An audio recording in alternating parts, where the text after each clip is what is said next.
கிறிஸ்துவுக்குள் அன்பான தேவனுடைய பிள்ளைகளே, இயேசு கிறிஸ்துவின் பரிசுத்த நாமத்தில் உங்களை வாழ்த்துகிறேன், ஆசீர்வதிக்கிறேன். நீங்கள் சுகமாய் இருக்க வேண்டும் என்று உங்களை வாழ்த்துகிறேன். இந்த காலை நேரத்தில் நமது தியானத்திற்கு ஆதாரமாக சங்கீதம் 41 முதல் 2 வசனத்தை பாருங்க. சிறுமைப்பட்டவன் மேல் சிந்தையுள்ளவன் பாக்கியவான், தீங்கு நாளில் கர்த்தர் அவனை விடுவிப்பார். உண்மையாகவே ஒரு அருமையான வசனம் இருக்கு. இந்த நாட்களில் தேவ பிள்ளைகள் எல்லாரும் அங்கலாய்ப்போடு ஓடுறாங்க. கடந்த விசை நான் ஒரு வெளி தேசத்துக்கு போயிருந்தேன். அந்த வெளி தேசத்தில் 2 சகோதரிகள் என்னை சந்தித்து சொன்னாங்க, அண்ணே நாங்கள் உங்கள் ஊருக்கு இந்த மாதம் வருவோம் அப்படின்னா. என்ன அப்படின்னே, அப்போ அங்கே ஒரு பிரபலமான ஊழியம் இருக்குல்ல, அந்த ஊழியத்தில் ஒரு 3 நாள் கூட்டத்தில் கலந்து கொள்றதுக்கு நாங்கள் வாரோம் அப்படின்னாங்க. அப்போ நான் சொன்னேன், ரொம்ப சந்தோஷம், வாங்க. இப்போ யோசித்து பாருங்கள், பல ஆயிரங்களை கிட்டத்தட்ட ₹1,00,000 செலவழித்து ஒரு 3 நாள் கூட்டத்துக்காக வெளி தேசத்துலேருந்து வராங்கன்னா அது சாதாரண காரியம் கிடையாது. அப்போ அந்த ஊழியம் எந்த அளவுக்கு மக்கள் மத்தியில் வேரூன்றி இருக்கிறது, பரவி இருக்கிறது அப்படிங்கிறத நினச்சி சந்தோஷப்பட்டேன். பரவாயில்ல, இவ்வளவு தாகமாக வெளிநாட்டில் இருந்து வந்து ஒரு ஊழியத்தில் கலந்து கொள்ளணும்னு நினைக்காங்களே அப்படின்னு நினச்சும் ஆச்சரியப்பட்டேன். ஆனால் கவனித்து பாருங்க, நமக்கு தேவைன்னா எவ்வளவு நாளும் செலவழிப்போம். ஆனால் சிறுமைப்பட்ட ஜனங்கள் மீது நமக்கு ஒரு சிந்தை இருக்கிறதா கவனிச்சு பார்க்கணும். ஏன் சொல்றேன் அப்படின்னா, தேவனுடைய வசனம் சொல்லுது, எவர்கள் சிறுமைப்பட்ட ஜனங்களை நினைக்கிறார்களோ, சிறுமைப்பட்ட ஜனங்களுக்கு உதவி செய்கிறார்களோ, சிறுமைப்பட்ட ஜனத்தை விசாரிக்கிறார்களோ அவர்கள் பாக்கியவான்கள் என்று வேதம் சொல்லுகிறது. ஐயா, ஒரு கூட்டத்தில் போய் கர்த்தரை ஆராதிக்கிறவனும் பாக்கியவான் தான். வேதம் சொல்லுது, கர்த்தரை தெய்வமாய் கொண்ட ஜனம் பாக்கியம் உள்ளது, கர்த்தர் தமக்கு சுதந்திரமாய் தெரிந்து கொண்ட ஜனம் பாக்கியம் உள்ளது. அப்ப கர்த்தரை ஆராதிக்கிறவனும் பாக்கியவான் தான். ஆனா எஸ்பெஷலி சிறுமைப்பட்ட ஜனங்கள் மேல ஒருத்தன் சிந்தையா இருப்பான் என்றால் அவனை கர்த்தர் பாக்கியவான் என்று சொல்லுகிறது ஒரு வித்தியாசமான அனுபவம். ஏன்னா கர்த்தரை ஆராதிக்கிறவர்கள் எல்லாரும் சிறுமைப்பட்டவர்கள் மேல சிந்தையா இருக்க மாட்டாங்க. இங்க அப்ப என்ன விசேஷம் அப்படின்னு நீங்க ஒரு கேள்வி கேட்கலாம்.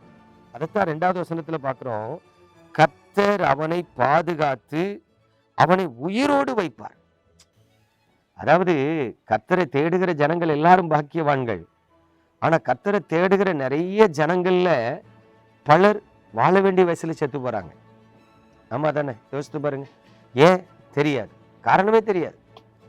கடந்த நாள்ல ஒரு தம்பி தன்னுடைய 2 பிள்ளைகளை கூப்பிட்டுட்டு ஸ்கூல்ல கொண்டு விடுறதுக்கு கார்ல போறான். போற இடத்துல லேசா படபடன் வருதுன்னு பிள்ளைகளை ஸ்கூல்ல விடாமலே ஹாஸ்பிட்டல் போறான். ஹாஸ்பிட்டல் வச்சு தவறிட்டான். யோசித்து பாருங்க, காரணமே தெரியல. கொஞ்சம் வயசு தான், 40-41 வயசு. அப்போ இங்க வேதம் ஒரு காரியத்தை சொல்லுது, சிறுமைப்பட்ட ஜனங்கள் மேல எவன் சிந்தையா இருக்கானோ கர்த்தர் அவனை உயிரோடு காப்பார்னு இருக்கு. அவன் ஜீவனை காப்பார். இப்ப யோசித்து பாருங்க, இவன் எவ்வளவு பெரிய பாக்கியவான். இவன் பாக்கியவான். அந்த வசனத்தை அவர் சொல்றாரு, பூமியில் அவன் பாக்கியவானா இருப்பான், அவன் சத்துருக்களின் இஷ்டத்துக்கு நீர் அவனை ஒப்புக்கொடீர். எந்த மனிதன் ஏழைகளை விசாரிக்கிறானோ, கஷ்டப்படுகிற ஜனங்களுக்கு உதவி செய்கிறானோ, திக்கற்ற பிள்ளைகளை ஆதரிக்கிறானோ, அவனை கர்த்தர் என்ன பண்றார்? பாக்கியவான்னு ஒரு வார்த்தை சொல்லிட்டு விடல, உன்னை உயிரோடு பாதுகாப்பேங்காரு. பூமியில உனக்கு விரோதமா எழும்புற சத்துருவின் இஷ்டத்துக்கு உன்னை ஒப்பு கொடுக்க மாட்டேங்காரு. அப்போ இது ஒரு ஸ்பெஷல் பிளெஸ்ஸிங் தானே? யோசித்து பாருங்க, இது எவ்வளவு பெரிய பாக்கியவான். உன்னை உயிரோட வச்சிருப்பேங்க. சங்கீதத்துல ஒரு வசனம் உண்டு, உன் பக்கத்துல 1000 பேர் விழுந்தாலும், உன் வலது பக்கத்துல 10,000 பேர் விழுந்தாலும், அதுக்கு என்ன அர்த்தம்? உன் பக்கத்துல 1000 பேர் செத்தாலும், உன் வலது பக்கத்துல 10,000 பேர் செத்தாலும் நான் உன்னை பாதுகாப்பேங்க. இந்த கொள்ளை நோய் வந்துச்சு பாருங்க, கொரோனா, எவ்வளவோ ஜனங்கள் மரித்தாங்க. ஆனா நம்மள இன்னைக்கு ஆண்டவர் உயிரோட வச்சிருக்காருல. அதே போல அப்ப சிறுமைப்பட்ட ஜனங்கள் மேல நீங்க சிந்தையா இருந்தா உங்களை உயிரோடு வைப்பார்.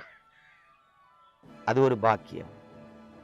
ஆகவே தேவ பிள்ளைகளே, சிறுமைப்பட்ட ஜனங்களை விசாரிக்க பழகுங்க, கர்த்தர் உங்களை உயிரோடு காப்பார். நம்ம ஜெபிப்போமா? எங்கள் அன்பின் பரலோக தகப்பனே, பரிசுத்தமான இந்த காலை வேளையில உமது கிருபையுள்ள வசனத்தை உமது பிள்ளைகளுக்கு போதிக்க நீங்க தந்த பாக்கியத்துக்காய் ஸ்தோத்திரம். உம்முடைய ஜனங்களை ஆசீர்வதிக்கிறேன். இதுவரைக்கும் அவர்கள் சிறுமைப்பட்ட ஜனங்கள் மேல் சிந்தை உள்ளவர்களாக இருந்தார்களோ இல்லையோ எனக்கு தெரியாது. ஆனால் இந்த நாளிலிருந்து அவர்கள் சிறுமைப்பட்ட ஜனங்களை விசாரிக்கிறவர்களாய், உதவி செய்கிறவர்களாய், ஆண்டவரே அப்படிப்பட்ட சிந்தையுள்ளவர்களாய் வாழ நீங்க கிருபை செய்து உமது பிள்ளைகளை பாதுகாக்கவும் ஆசீர்வதிக்கவும் நான் ஜெபிக்கிறேன். உமது பலத்த கரத்துல தருகிறேன். இந்த பிள்ளைகளை நன்மை கிருபை தொடரட்டும். இயேசு கிறிஸ்துவின் அன்பின் நாமத்தில் பிதாவே, ஆமென்.